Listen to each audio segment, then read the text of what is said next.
कहानी का शीर्षक गुब्बारे वाला हाथी और उसके जादुई दोस्त। बहुत समय पहले की बात है। एक सुंदर जंगल था जिसका नाम था हरियावन। वहां हर दिन सूरज सुनहरी किरणों से पेड़ों को जगाता और हवा फूलों से बातें करती थी। इस जंगल में एक अनोखा हाथी रहता था जिसका नाम था गोलू। गोलू आम हाथियों जैसा नहीं था, वह बहुत ही प्यारा, रंग बिरंगा और खुशमिजाज हाथी था। लेकिन उसकी सबसे खास बात थी, वह गुब्बारे बेचता था। हर सुबह गोलू अपनी लंबी सूंड में ढेर सारे रंग बिरंगे गुब्बारे बांधता और जंगल के अलग अलग हिस्सों में जाता। लाल, नीला, पीला, हरा, गुलाबी, हर रंग के गुब्बारे। छोटे जानवर खरगोश, गिलहरी, बंदर, चिड़िया सब गोलू के गुब्बारों को देखकर खुश हो जाते। गोलू हंसते हुए कहता, खुश रहो, मुस्कुराओ, एक गुब्बारा उड़ाओ। गोलू की जादुई खासियत। लेकिन बच्चों, गोलू के ये गुब्बारे साधारण नहीं थे। उनमें थोड़ा सा जादू था। जो भी बच्चा सच्चे दिल से एक गुब्बारा मांगता, उसका छोटा सा सपना पूरा हो जाता।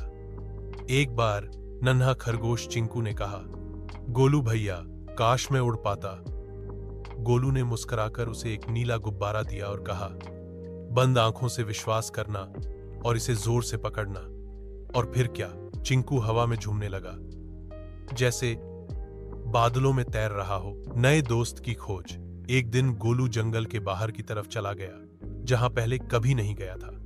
वहां उसे एक छोटा सा उदास कछुआ मिला जिसका नाम था टोनी। टोनी हमेशा अकेला रहता था क्योंकि वह बहुत धीरे चलता था और बाकी बच्चे उसे छोड़ देते थे। गोलू ने टोनी से पूछा, तुम इतने उदास क्यों हो दोस्त? टोनी ने आंसू भरी आंखों से कहा, कोई मुझे पसंद नहीं करता, मैं सबसे धीमा हूं। गोलू ने मुस्कुराकर एक चमकीला सुनहरा गुब्बारा निकाला और टोनी को दिया। इससे दोस्ती का जादू शुरू होगा, गोलू ने कहा। जैसे ही टोनी ने गुब्बारे को पकड़ा, जंगल के सारे जानवर वहां आ गए। चिंकू खरगोश, मिन्नी गिलहरी, बंटी बंदर और ढेर सारे पंछी। सबने मिलकर टोनी के साथ खेल खेला, गाना गाया और पेड़ों पर झूले लगाए। टोनी की आंखों में चमक आ गई। अब वो अकेला नहीं था। समस्या की घड़ी। लेकिन एक दिन जंगल में एक तेज आंधी आई।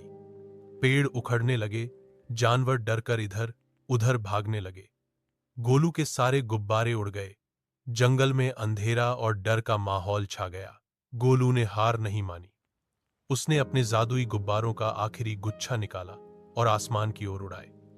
वो गुब्बारे चमकते हुए आसमान में उड़े और धीरे धीरे बादल छोंटने लगे। सूरज की रोशनी वापस आई, हवा शांत हो गई और जानवरों की मुस्कान लौट आई। अब सभी समझ गए कि गोलू के गुब्बारे सिर्फ खेलने के लिए नहीं, बल्कि उम्मीद, प्यार और दोस्ती का संदेश लेकर आते हैं।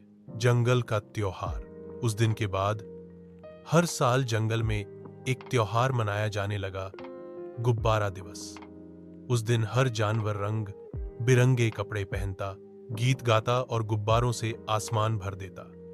टोनी अब त्योहार का सबसे प्यारा मेहमान बन गया था, जो बच्चों को कहानियां सुनाता और कहता, कोई छोटा नहीं होता, हर किसी में कोई न कोई खासियत होती है। गोलू अपने नए दोस्त टोनी और पूरे जंगल के साथ बहुत खुश था। उसे ये देखकर सबसे ज्यादा खुशी मिलती थी कि उसके गुब्बारे अब सिर्फ उड़ते नहीं, दिलों को जोड़ते थे। नैतिक शिक्षा, मॉरल ऑफ द स्टोरी। हर किसी में कोई न कोई अच्छाई होती है। सच्ची दोस्ती हर डर और मुश्किल को हरा सकती है। खुशी बांटने से बढ़ती है।